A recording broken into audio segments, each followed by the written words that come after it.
नमस्कार दर्शक बंधु गल्प भंडार तरफ आपण मानक स्वागत।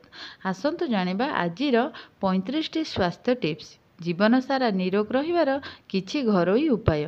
नंबर 1, जदि गोड़ अधिक जोरे घोला बिंधा हेउथाए तेबे हल्का उषुम पानी रे गोड़ को 30 मिनिट पर्यंत बुड़ेकी रखंतु। एहा द्वारा एही सबु समस्या शीघ्र मुक्ति मिलिथाए एवं आराम लागिथाए। नंबर 2, सबुबेले मने रखि थांतु कि रात्रि समय रे गोटे तंबा बासन रे पानी घोड़ेकी रखि दियंतु एवं सकाळु एही पानी रा सेवन करंतु।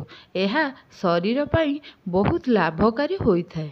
नंबर 3, आपणकर खाद्य रे सर्वदा अमृतभंडा को निहाती भावरे सामिल करंतु, कारण अमृतभंडा रे एभली रासायनिक तत्व रहिछि जहाँकि पाचक रस को बढ़ाई थाए। नंबर 4, वृद्ध लोक मानक सहित समय निहाती भावरे बिताइबा उचित, कारण सेमानंकर छोट छोट कथा भी बहुत दरकारी होइथाए ओ सेमानंक ठारू बहुत भल कथा शिखिबा पई मिलिथाए। नंबर 5, जे कोनोसी खाइबा पदार्थ को थरे रोसेई करी सारिबा परे ताकू बारंबार गरम करी सेवन करिबा उचित नुहे। एहा द्वारा खाद्यर पुष्टिकता कमी जाइथाए एवं खाद्य मध्य स्वादिष्ट लागि न थाए।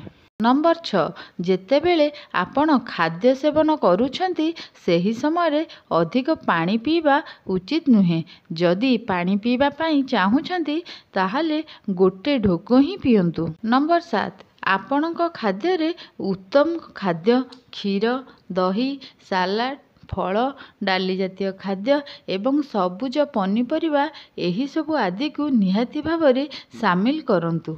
नंबर 8, आपण प्रतिदिन सकाळर सूर्य किरण निहाती भावरे नियंतु, जहा फल रे आपणक शरीर रे विटामिन डी र अभाव रहिबो नाही। नंबर 9, घरर चट्टान को फिनाइल आदि पकेकी सफा करबा उचित एवं ता सहित बाथरूम और टॉयलेट एही सबु को सबुबेले परिष्कार रखिबा उचित। नंबर 10, कमला, अंगूर, लेंबू एवं अँला ए सबु फल रे प्रचुर मात्रा रे विटामिन सी रही थाए, सेथिबाई एहार सेवन प्रतिदिन करंतु। नंबर 11, जे कोनोसी खाल जमी, खाली डब्बा किंबा कूलर ए सबु आदि रे पानी जमाईकी रखंतु नहीं, पानी रखिले मशा होइथांती।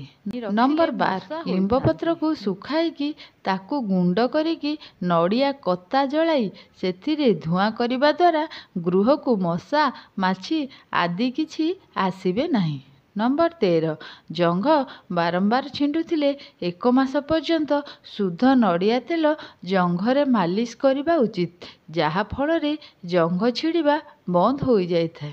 नंबर 14, जदि पेट गरम होइथाए तेबे आपण राति रे भूसी और मिश्री को पानी रे पकाई दियंतु एवं एहाकू सकाळु सकाळु सेवन करंतु। एमिति लगातार किछि दिन करिले पेट ठंडा होई जाय थाए।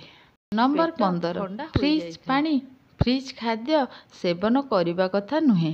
खाद्य सेवन करिबा पूर्वरु सर्वदा हाथ को भल भावरे सफा करिकी खाद्य सेवन करिबा उचित अटे।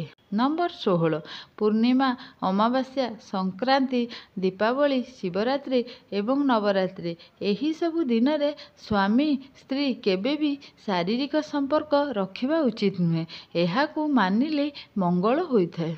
नंबर 17, मोटापा हेबार मुख्य कारण हेउची अधिक तेल मसला खाद्य सेवन करिबा, अत्यधिक मिठा खाइबा एवं अधिक टेंशन नेबा द्वारा मोटापा वृद्धि होइथाए, सेथिपाई ए सबुरु दूरेई रुहंतु एवं सुस्थ रुहंतु। नंबर 18, शारीरिक संपर्क रखिबा द्वारा आपणकर शक्तिर स्तर को बढ़ाइबारे साहाय्य करिथाए एवं ता सहित चापमुक्त रहिथांती। शारीरिक संपर्क रखिबा द्वारा आपण मानसिक भावरे खुशी अनुभव करंती, जहा फल रे आपणक मनोबल को दृढ़ और उन्नत करिथाए।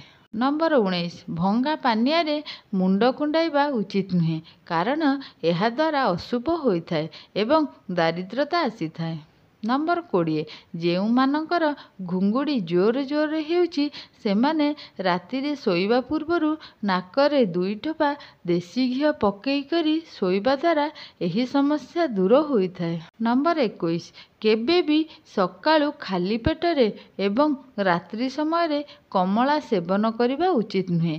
ଆପଣ 2 ପ୍ରହର ସମୟରେ ସେବନ କରିପାରିବେ।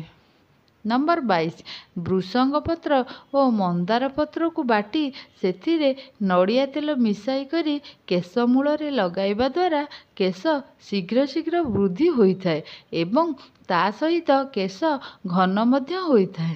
ନମ୍ବର 23 ସପ୍ତାହରେ ଥରେ ନିହାତି ଭାବରେ ପଖାଳ ଭାତ ସେବନ କରିବା ଉଚିତ ଅଟେ। ସଜ ଭାତ ଅପେକ୍ଷା ପଖାଳ ଭାତରେ ଅଧିକ ଫାଇବର ରହିଥାଏ ଏବଂ ଏହା ସ୍ୱାସ୍ଥ୍ୟ ପାଇଁ ବହୁତ ଲାଭକାରୀ ହୋଇଥାଏ। ନମ୍ବର 24 ଗୋଡ଼ ହାତ ଥରୁଥିଲେ କିମ୍ବା କମ୍ପନ ହେଉଥିଲେ ରାତିରେ ଲବଙ୍ଗ ଚୋବାଇ ଉଷୁମ ଉଷୁମ ପାଣି ସେବନ କରିବା ଦ୍ୱାରା ଏହି ସମସ୍ୟାରୁ ଶୀଘ୍ର ମୁକ୍ତି ମିଳିଥାଏ। ନମ୍ବର 25 ଯଦି ମୋଟାପା କମ୍ କରିବାକୁ ଚାହୁଁଛନ୍ତି ତେବେ ସକାଳୁ ସକାଳୁ ଲେମ୍ବୁ ରସ ସହିତ ଅଦା ରସ ମିଶାଇ ସେବନ କରନ୍ତୁ ଏବଂ ତା ସହିତ ବ୍ୟାୟାମ ମଧ୍ୟ କରନ୍ତୁ। ଦେଖିବେ ଏହା ଶୀଘ୍ର ମୋଟାପାକୁ କମେଇ ଦେଇଥାଏ। ନମ୍ବର 26 ସବୁଦିନ ଯଦି ତ୍ରିଫଳା ପାଣିରେ ଆଖି ଧୁଅନ୍ତି ତେବେ ଏହାଦ୍ୱାରା ଦୃଷ୍ଟିଶକ୍ତି ବୃଦ୍ଧି ହୋଇଥାଏ ଏବଂ ତା ସହିତ ଆଖି ଧରିବା ଭଳି ସମସ୍ୟା ହୋଇନଥାଏ। ନମ୍ବର 27 ଶୀତ ଦିନେ ରୁଟି ସହିତ ଗୁଡ଼ ସେବନ କଲେ ପାଚନ କ୍ରିୟା ମଜବୁତ ରହିଥାଏ ଏବଂ ଇମ୍ୟୁନିଟି ସିଷ୍ଟମ ଠିକ୍ ରହିଥାଏ। ନମ୍ବର 28 ଚଣା ଡାଲିକୁ ପେଷିକି ଚେହେରାରେ ଲଗାଇବା ଦ୍ୱାରା ଚେହେରାରେ ଆଉ ଛୋଟ ଛୋଟ ଦାନା ଭଳି ହୋଇନଥାଏ। ନମ୍ବର 29 ଆପଣ ଯେତେବେଳେ ନଖ କାଟୁଛନ୍ତି ସେତେବେଳେ ତେଲ ନିହାତି ଭାବରେ ଲଗାନ୍ତୁ।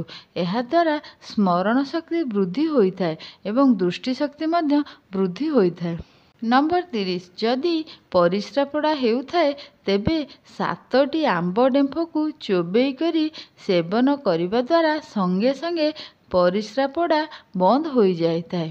ନମ୍ବର 31 କାକୁଡ଼ିରେ ଅଧିକ ମାତ୍ରାରେ ଆଇରନ୍ ରହିଥାଏ ସେଥିପାଇଁ ଏହା ଚେହେରାକୁ ଗ୍ଲୋ ଏବଂ ସୁନ୍ଦର କରିବାରେ ସାହାଯ୍ୟ କରିଥାଏ ଏବଂ ତା ସହିତ ଶରୀରରେ ଜଳୀୟ ଅଂଶର ଅଭାବ ହୋଇନଥାଏ। ନମ୍ବର 32 ପ୍ରତିଦିନ ଚୋବାଇବା ଫଳ ସେବନ କରନ୍ତୁ। ଏହାଦ୍ୱାରା ଦାନ୍ତ ସଫା ରହିଥାଏ ଏବଂ ଦାନ୍ତ ମଧ୍ୟ ମଜବୁତ ରହିଥାଏ।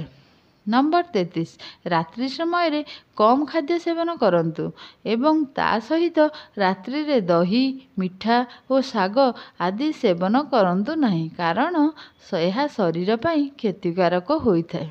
ନମ୍ବର 34 ଚେହେରାରେ ଘିକୁଆଁରୀ ରସ ଲଗାଇବା ଦ୍ୱାରା ଚେହେରାରେ ଗ୍ଲୋ ଆସିଥାଏ ଏବଂ ତା ସହିତ ଯଦି ବାରମ୍ବାର ମୁଣ୍ଡ ବିନ୍ଧା ହେଉଥାଏ ତେବେ ଘିକୁଆଁରୀ ରସ ଲଗାଇବା ଦ୍ୱାରା ମୁଣ୍ଡବିନ୍ଧା ହେବା ବନ୍ଦ ହୋଇଯାଇଥାଏ। ନମ୍ବର 35 ଶୋଇବା ସମୟରେ ଯଦି ନାକର 2 ପଟେ ଗାଈ ଘିଅ ପକେଇ କରି ଶୁଅନ୍ତି ତେବେ ଭଲ ନିଦ ହୋଇଥାଏ। ନମ୍ବର 36 ଭୋଜନ କରି ସାରିବା ପରେ ଯଦି ପେଟ ଭାରି ଭାରି ଲାଗୁଥାଏ ତେବେ ଆପଣ କିଛି ସମୟ ପାଇଁ କିଛି ସେବନ କରନ୍ତୁ ନାହିଁ ଏବଂ ଅଧିକ ପାଣି ପିଅନ୍ତୁ। ଆଶା କରୁଛି ଆଜି ଏହି ଟିପ୍ସ ଗୁଡ଼ିକ ସମସ୍ତଙ୍କୁ ବହୁତ ଭଲ ଲାଗିଥିବ ଏବଂ ଆପଣମାନଙ୍କର ଦରକାର ସମୟରେ ନିହାତି ଭାବରେ କାମରେ ଆସିବ। ଭିଡ଼ିଓଟି ଭଲ ଲାଗିଥିଲେ ଭିଡ଼ିଓଟି ସେୟାର କରନ୍ତୁ, ଲାଇକ୍ କରନ୍ତୁ। ଚ୍ୟାନେଲରେ ନୂଆ ଥିଲେ ଚ୍ୟାନେଲକୁ ସବସ୍କ୍ରାଇବ୍ କରିଦିଅନ୍ତୁ। ଭିଡ଼ିଓଟି ସମ୍ପୂର୍ଣ୍ଣ ଦେଖିଥିବାରୁ ଆପଣଙ୍କୁ ଅଶେଷ ଅଶେଷ ଧନ୍ୟବାଦ। ଜୟ ଜଗନ୍ନାଥ।